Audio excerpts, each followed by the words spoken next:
nós vamos continuar com os temas relacionados aos crimes tributários.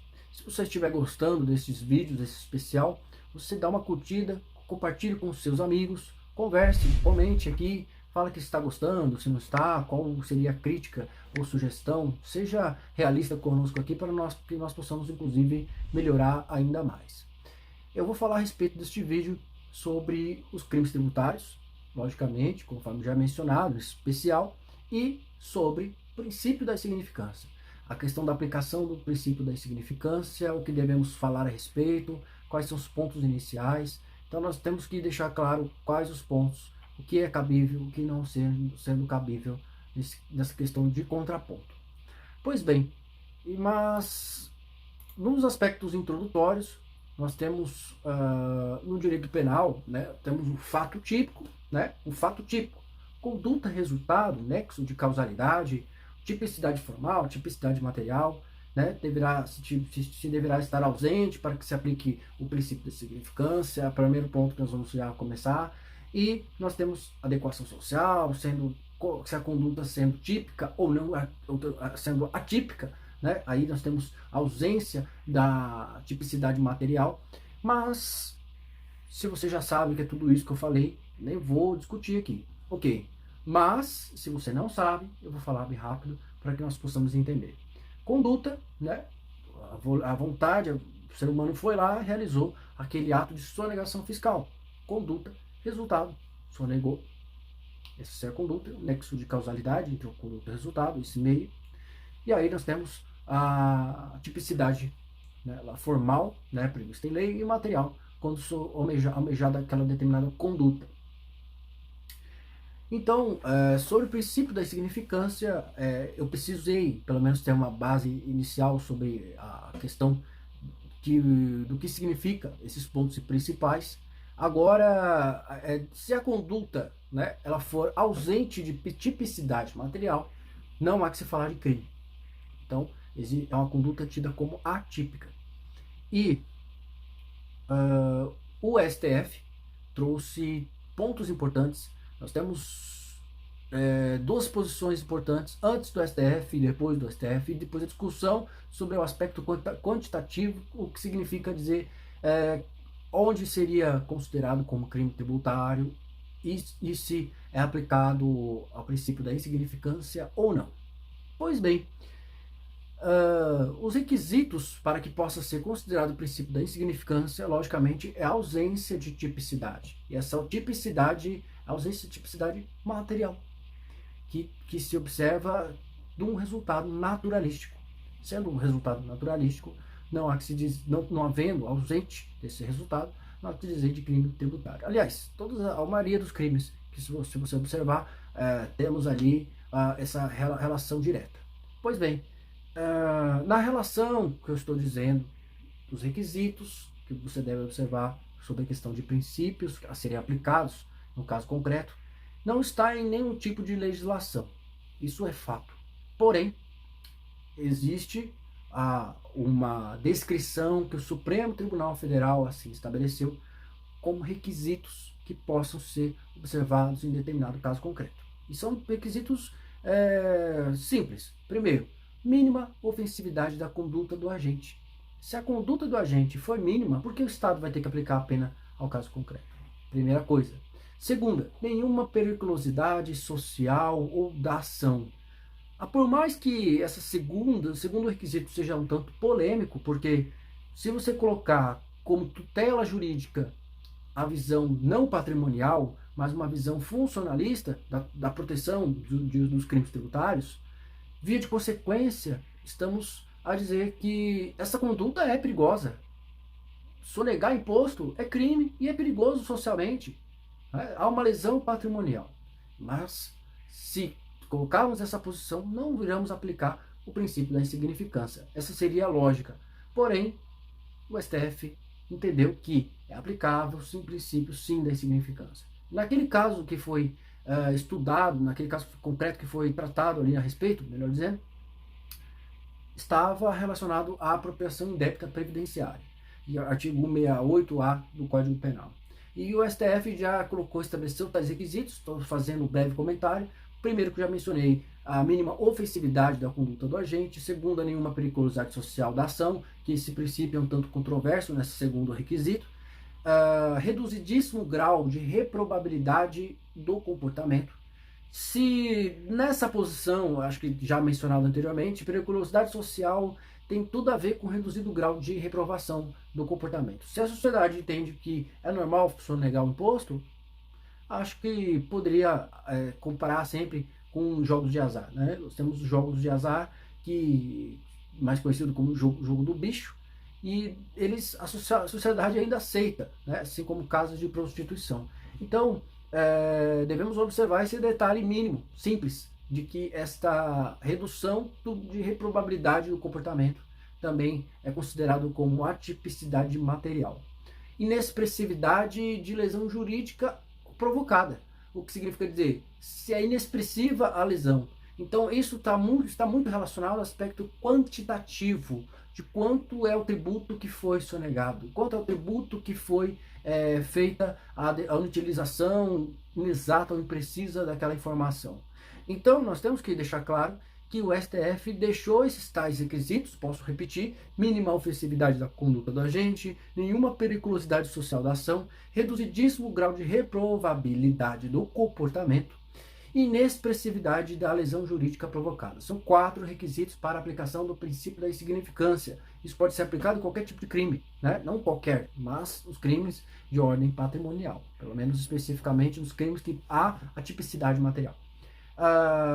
Que exista, estou dizendo que há, é porque exista. Quando, nesse caso, ele é ausente. Então, existe conduta atípica, se presente todos os requisitos já mencionados.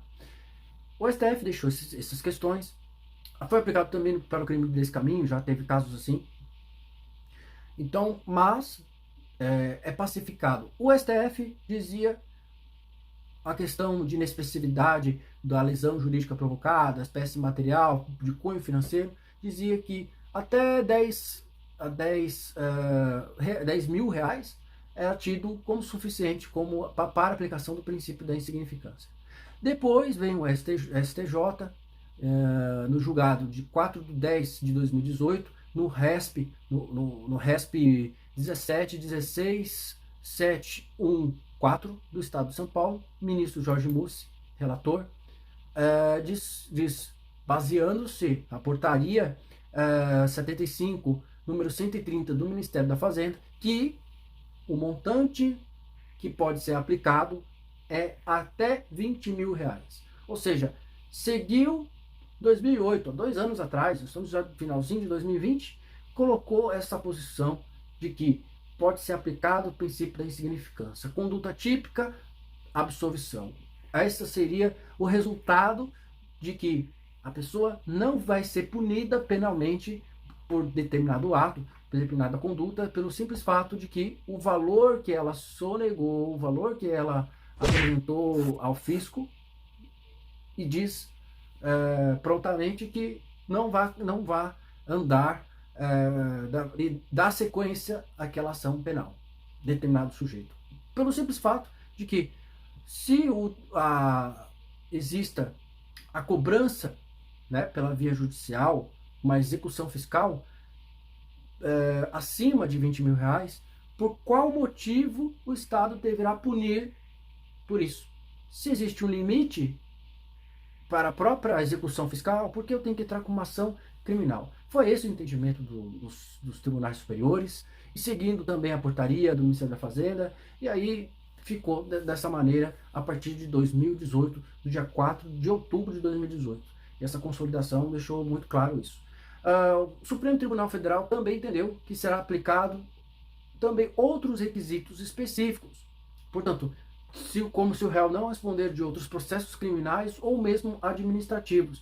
Nós temos o HC 5347 do STF. Então esse habeas corpus trata a respeito. Nós temos também outros requisitos. Se não responder por nenhum outro tipo de processo criminal ou mesmo procedimento administrativo fiscal, pelo o PAF, mais conhecido como PAF, vamos aplicar o princípio da insignificância. Isso é uma decisão recente, tá? Decisão recentíssima do STF. Foi datado de 2019, 2020. Agora, outro detalhe, já saiu decisão também dizendo, olha, se exista a habitualidade, o princípio da insignificância deve ser afastado de plano. Para você entender o que eu estou dizendo, isso é a decisão do STF e decisão do STJ, tá? Só para que você consiga entender facilmente aqui, você que é advogado, profissional, e quer ter uma noção inicial do que os tribunais estão pensando, eu estou trazendo aqui as decisões recentes. Essa decisão recente do afastamento do princípio da insignificância em decorrência da habitualidade, podemos dizer como comparativo. Você pode colocar no Google aí, na sua internet, faça sua pesquisa. Coloque lá, pessoa que foi presa, tá? Vamos comparar, por shampoo. Roubou novamente shampoo, roubou de novo no mercado, pela terceira, quarta, quinta vez. Isso é considerado conduta habitual? Ele está vivendo do crime? Sim. Primeira vez, princípio da insignificância. Ok, absolvido. Princípio da bagatela, né? Ou esse é o mesmo, essa mesma denominação, princípio de insignificância ou bagatela. E aí, houve outro problema. Ele continuou realizando as tais condutas em situações diferentes. Daqui foi solto, depois de um tempo, preso de novo. Vai ser solto, aguardar o processo de liberdade, daqui a pouco preso de novo. Dessa vez o juiz não vai dar princípio da insignificância, hipótese alguma. É a mesma coisa, situação diferente. Se é a conduta habitual, se já existia um histórico, seja na esfera administrativa ou um processo criminal específico, isso não é aplicável, portanto, o princípio da insignificância. Esta é uma posição importantíssima. A STF e a STJ já consolidaram esse entendimento, que deverá, portanto, ser afastada a insignificância em determinado caso. Se a pessoa for primária, se a pessoa não tiver antecedentes criminais e tiver todos os requisitos para a aplicação do princípio da insignificância, poderá ser aplicado. Caso contrário, não haverá motivo da sua habitualidade, inclusive a questão do valor, né? Então nós temos critérios específicos para crimes tributários. A habitualidade, não pode haver habitualidade desse crime. Questão de valores, até 20 mil reais, já consolidou o STF e o STJ também, e que tenha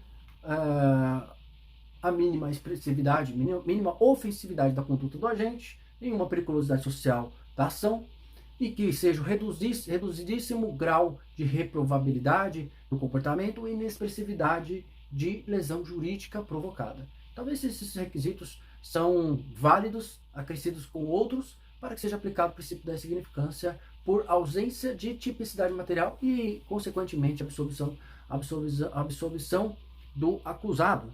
Perdão. Então, sobre tais situações, vamos encerrar este vídeo já concluindo sobre a aplicação do princípio da insignificância e nos crimes tributários. Agora vamos continuar nossa sequência dos crimes tributários, falando alguns pontos importantes, e eu aguardo você nos nossos próximos vídeos. Forte abraço.